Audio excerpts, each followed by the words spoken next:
My name is Alyaa, and there are words that don't just hurt you. They relabel you. They take everything you believed about yourself and stamp it with something ugly in my house. That word was teacher. I still remember that evening like a scene carved into glass sharp, clear, and impossible to forget. The dining table looked perfect. Warm food, polished cutlery, the kind of calm that rich homes pretend to have. But the air wasn't calm. It was heavy. Like the room was waiting for one sentence to explode. My father sat at the head of the table, like a judge who already knew the verdict. My mother's eyes kept flicking between him and me like she was watching a storm approach and praying it would change direction. I was 24. Degree in my hand, dreams in my chest, and I made the mistake the courage of saying the truth. I'm taking the teaching job. I said. The spoon in my mother's hand stopped mid-dash air. My father didn't even blink. He just leaned back and looked at me the way people look at a cracked phone screen, annoyed, disappointed, already planning a replacement. Alyaa, he said slowly. Like my name itself was a warning. Tell me you're joking. I'm not. Silence. Then my mother whispered, teaching? After everything? After all our sacrifices? My throat tightened, but I forced my voice to stay steady. I don't want a job that looks impressive. I want a job that feels meaningful. My father let out a short laugh, cold, dry. Meaningful? He tapped the table with one finger, each tap like a countdown. You want meaningful? Go run a charity. Teaching is not a future. Teaching is settling. My mother tried to soften it, but she couldn't hide the shame in her tone. People will talk, Alyaa. Our family, we have a reputation. I nodded. Yes, a reputation. That's the problem. My father's eyes narrowed. No, Alyaa, you are the problem. You're throwing away opportunities people beg for. I looked right at him. I'm choosing what I'm built for? He leaned forward. What you're built for is a life that matches our standards. A teacher's life won't. My mother's voice cracked. Do you know what it sounds like when we tell someone our daughter is a teacher? That sentence hit harder than any slap. I didn't understand at first. It sounds like, you're proud? My father's jaw clenched. It sounds like our daughter became a lowly teacher. There it was. The label. The insult dressed as truth. Something inside me went quiet. Not because I agreed, because I realized this conversation wasn't about my future. It was about their ego. I stood up so slowly my chair barely moved. I'm not lowly, I said. And teaching isn't lowly either. My father's voice turned sharp. Sit down. I didn't. He pointed toward the hallway. If you walk out that door for this, do not come back expecting us to clap for you. My mother swallowed hard. Alyaa, don't do this. Think, please. I looked at her, really looked, and saw fear disguised as love. Fear of society. Fear of being judged. Fear of losing control. I picked up my bag. My father didn't shout. He didn't have to. His next sentence was quiet, and that made it worse. If you choose this path, he said, you are choosing a life without us. My fingers tightened around the strap, and I walked out. The door closed. Behind me with a soft click. Soft enough to sound. Polite. Loud enough to end a chapter of my life. That night, I slept in a rented room that smelled like old paint and someone else's memories. The ceiling fan squeaked like it was complaining about my existence. My suitcase sat open on the floor like a mouth that had no words. I stared at the wall and tried to breathe. Because the truth is, when your parents disown you, it's not just a loss of shelter. It's a loss of identity. Your own home suddenly treats you like an outsider, and your brain keeps asking one question: what did I do wrong? But another voice inside me answered back. You did nothing wrong. You just refused to be someone else. The next morning, I wore my simplest outfit, a plain kurta, hair tied back, no jewelry except a cheap watch. I walked to the school where I'd been appointed. It wasn't a pretty school. The gate was rusted. The paint on the walls had peeled like sunburn. The corridor smelled like dust and chalk and something damp that never fully dried. A cracked notice board hung crookily and the bell sounded like a tired alarm. And yet, my heart was steady because I wasn't walking into a building. I was walking into a purpose. The principal barely looked up from her paperwork. "You're the new English teacher?" she asked. "Yes, ma'am." She scanned my documents like she expected to find a mistake. "Salary is modest," she said, almost proudly, like she was warning me the way people warn you about bad weather. "I know." She raised an eyebrow. "Most don't last." "Not here." "I will," I said. She paused and for the first time looked at me properly. "You sound confident." "I'm not confident," I said honestly. "I'm committed." She gave a small, unreadable nod and pointed down the corridor. "Class 8. Section B, good luck." "Good luck." People say that when they don't want to say. "You'll need a miracle." I stepped into the classroom. 40-5 students. A few. Wooden benches that had seen better decades. A broken window taped with newspaper. Some kids looked curious. Some looked bored. Some looked like they'd already decided life was unfair. And they were done hoping. One boy in the back had his head down like he was hiding from the world. A girl near the front clutched her notebook like it was a shield. One boy in the corner had the kind of eyes that dared you to challenge him. I placed my bag on the desk and wrote my name on the board, Miss Alyaa Rahman then. I turned around and smiled. "Good morning," I said. A lazy chorus replied. I didn't get offended. I didn't demand respect. I didn't shout. I just said calmly, "I'm not here to scare you. I'm here to teach you. And if you let me, I'll prove something to you." They stared. I continued. "That your background doesn't decide your future. That your accent doesn't decide your intelligence. That your uniform doesn't decide your worth." The boy in the corner scoffed. I looked at him. "What's your name?" He leaned back like a king. "Samir." "Samir," I said. "You look like someone who's smart enough to win arguments, but not brave enough to try." The class went, "Oh," like a small wave. Samir's face hardened. "Brave? It's school, miss." I nodded. "Exactly. If you can't be brave here, where it's safe, how will you be brave outside where it hurts?" His eyes flickered, not anger. Something else. Something like attention. That day, I taught them a simple story and asked them to rewrite the ending. At first they complained.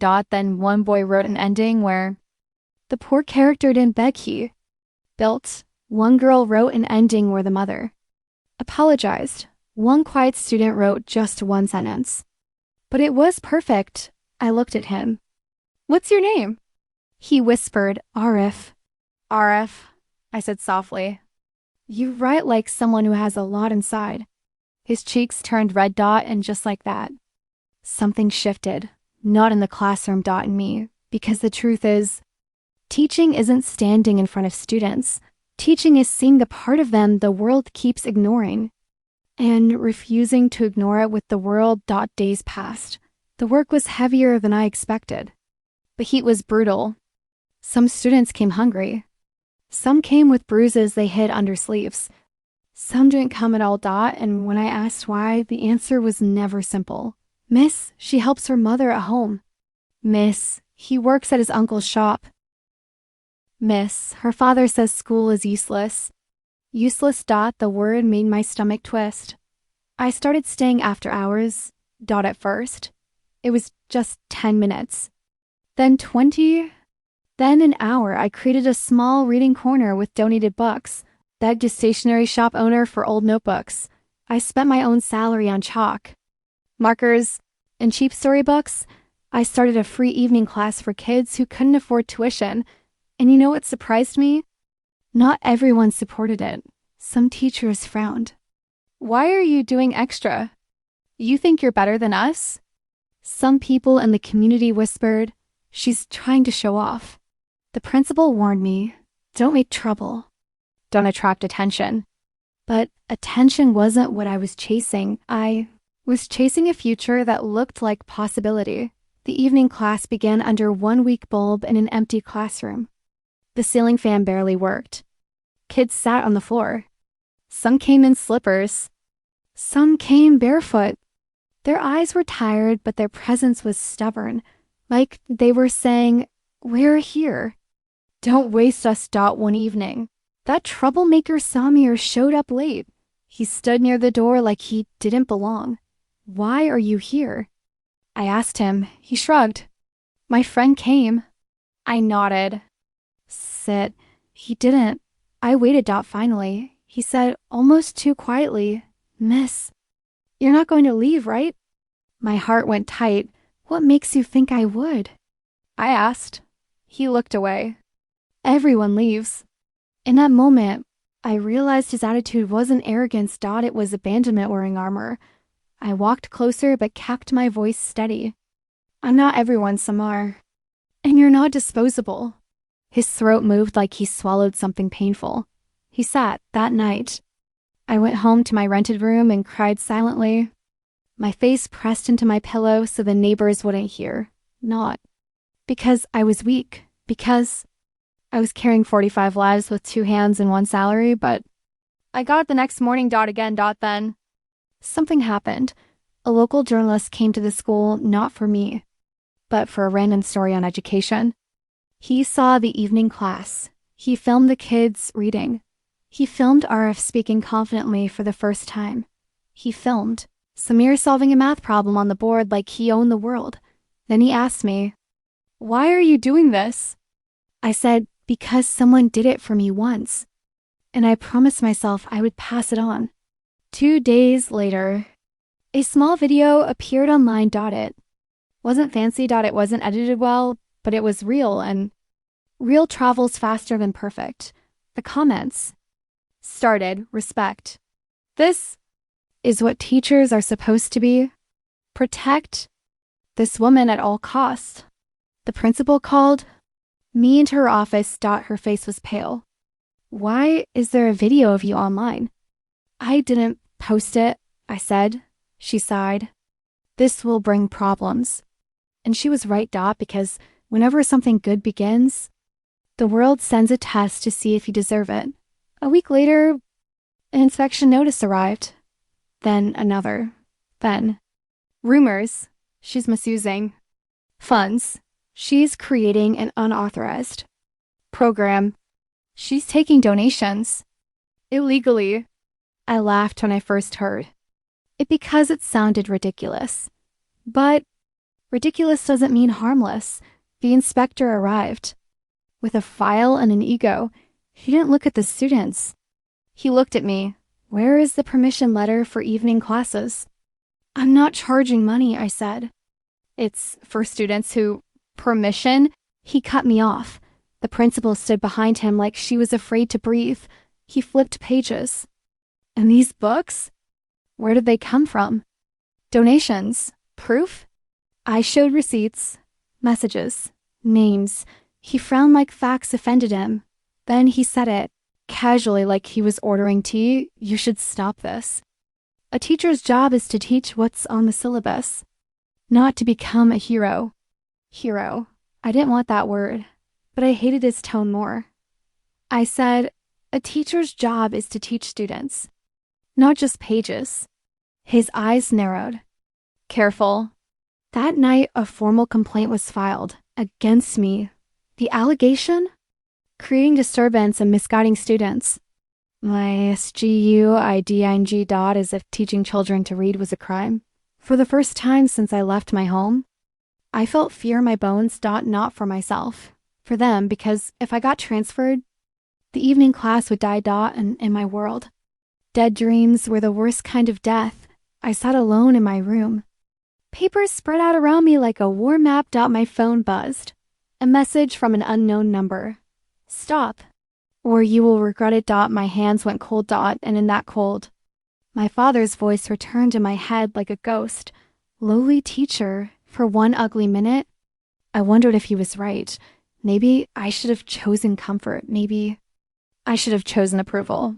Maybe I should have. chosen the life that came with respect already attached.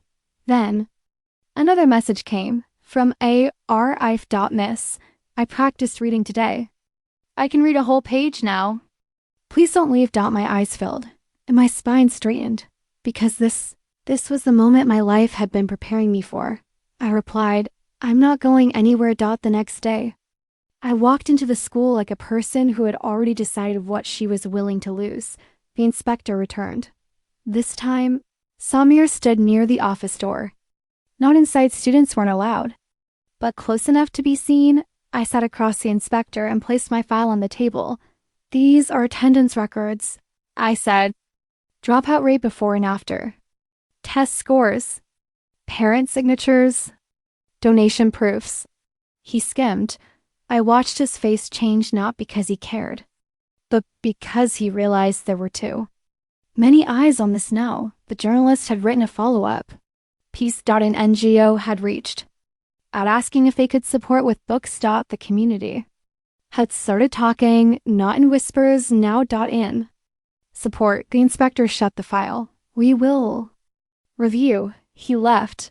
The principal looked at me like I had brought a storm and survived it. That evening, an official letter arrived at my rented room, not from the school, from the district education office. My fingers shook as I opened it. It was an invitation. State-level education event. I read the line twice because my brain refused to accept it.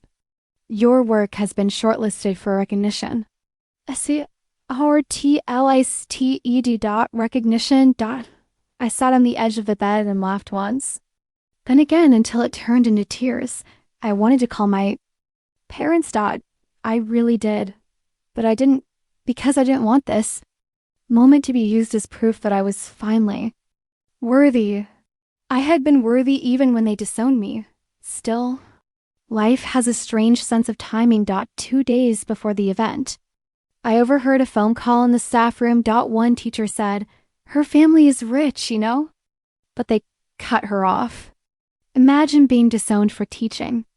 Another replied, now they'll come running when she becomes famous. Famous. I didn't want fame. I wanted impact. But impact has a sound, and that sound travels. The event was held in a huge hall, bright lights, polished floors, officials in suits. I walked in and immediately felt my throat tighten. I didn't belong here. My clothes were simple. My shoes were worn, but when I closed my eyes, I saw my classroom. Dusty benches, hungry kids, a weak bulb at night. And suddenly, I knew I belonged because I wasn't here for myself. Was here for them. The host announced awards. Names were called. People walked up, shook hands, smiled for cameras. I sat quietly, fingers intertwined, heart beating like a drum that wouldn't stop. I told myself, it's okay if you don't win. You've already won in the classroom. Then the host cleared his throat. And now, he said, the final recognition for outstanding contribution to grassroots education. The hall grew quieter. The governor stepped forward. A tall man with a calm face and a voice that carried authority without shouting. He held an envelope. I felt my lungs freeze.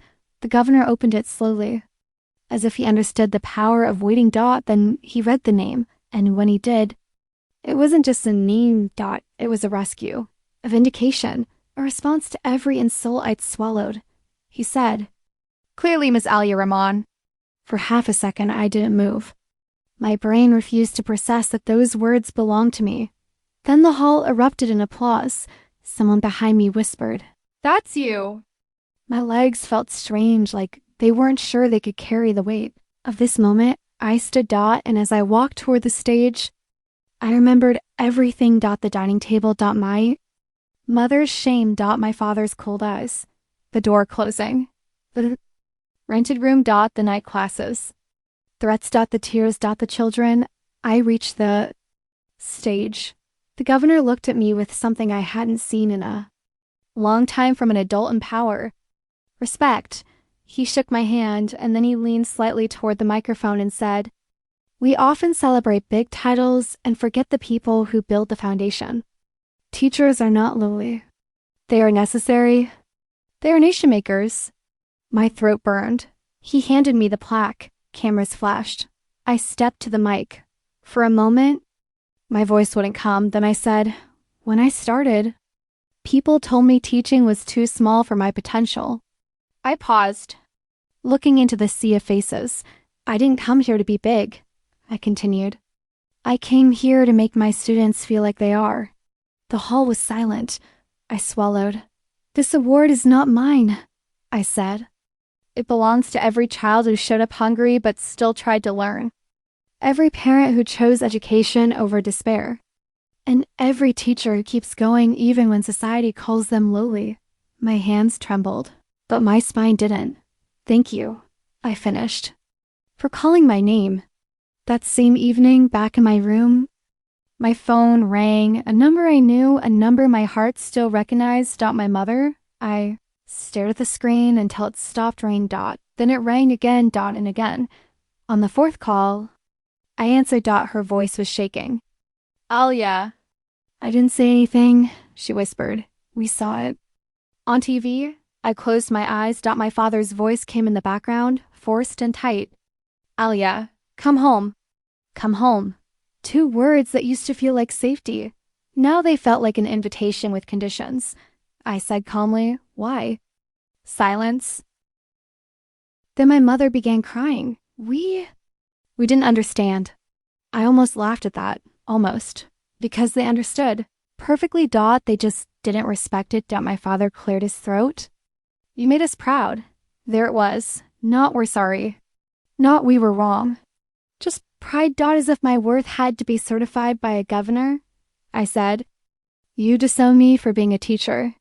My father snapped. We were thinking of your future. I replied, no, you were thinking of your image. He didn't answer. My mother whispered, please, just come. People are asking about you. People. Always people. I took a slow breath. I will come. I said. My mother gasped like she'd been holding her breath for months. But not for people, I continued. And not for your reputation. My father's voice softened barely. Then why? I said, because I still love you. But love doesn't mean I will shrink myself to fit your pride. Silence again. I went 2 days later. The house looked the same. The marble floor. The shiny frames. The expensive quiet. But I wasn't the same. When the door opened, my mother rushed forward, eyes red, hands trembling. She touched my face like she needed to confirm I was real. I missed you, she cried. I nodded. I missed you too. My father stood a few steps back, stiff, unsure. He looked at me like he was seeing me properly for the first time, not as his daughter who failed expectations, but as a person I didn't think. He started. I raised my hand gently. Don't. He froze. I said, you don't get to rewrite the past just because it looks good on TV now. His face tightened. My mother flinched. I continued, quieter. Do you know what it felt like? Sitting alone in a rented room, hearing your voices in my head, wondering if I was worthless because I chose to teach? My mother began sobbing again. My father's shoulders dropped slightly, like something heavy finally fell off him. I was wrong, he said, the words scraping out like they hurt his pride. I was wrong. I stared at him. I didn't rush to forgive. I didn't dramatize it. I just let the moment breathe. Then I said, if you want me in your life, you respect my work. You respect my students. You respect my choice. Not because a governor called my name, but because it was mine from the start. My father nodded once. I will. That night, for the first time in a long time, I ate dinner at that table without feeling like I had to prove I deserved the chair. But the biggest victory wasn't the award. It wasn't the apology. It was the next Monday. When I walked into my classroom and the kids stood up so loudly the benches shook. Good morning, Miss Alyaa. Samir grinned like he'd been waiting to say it for years. Arif held up a book and said proudly, Miss, I finished it. The whole book. The shy girl in the front raised her hand. Miss, can I read today? And in that moment, I knew the truth so deeply it felt like peace. My parents disowned me for being a lowly teacher. Until the governor called my name, but by then I didn't need anyone to call my name because my students already had Dot, and every time they said, "Miss," it sounded like something sacred, Dot, something earned, Dot, something powerful.